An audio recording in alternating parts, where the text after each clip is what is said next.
This is a public service announcement for educational purposes only. We're going to be talking about domestic violence. And this is a picture of a happy family. When they first get married, everything's wonderful and good. And then something begins to happen to them. Domestic violence is actually defined as intimidation, physical assault, battery,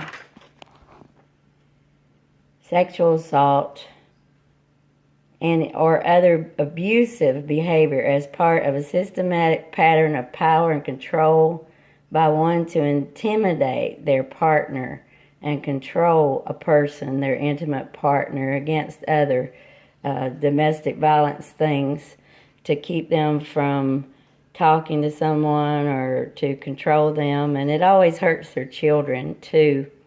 The statistics in the U.S. is an average of 20 people are physically abused by intimate partners every minute. This is more than 10 million abuse victims annually. Every 9 seconds in the U.S., a woman is assaulted or beaten. 1 in 3 women and 1 in 4 men have been physically abused by an intimate partner. 1 in 5 women, 1 in 7 men have been severely abused by an intimate partner. 1 in 7 women and 1 in 18 men have been stalked. Stalking brings fear of harm. On a normal day, domestic violence hotlines receive 20,800 calls. Domestic violence makes up 15% of all violent crimes.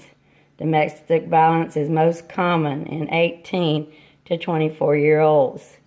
Many times people will just turn their heads and they say, I don't want to get into that business, somebody else's business.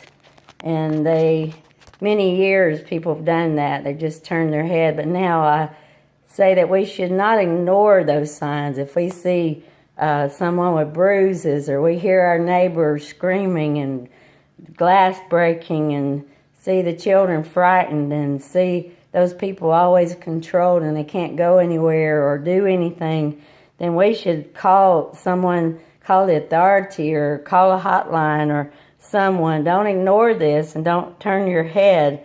But that's a healthy response would be to call the police or to advise them, if you're close enough to them, advise them to go and receive counseling, and let's help stop domestic violence.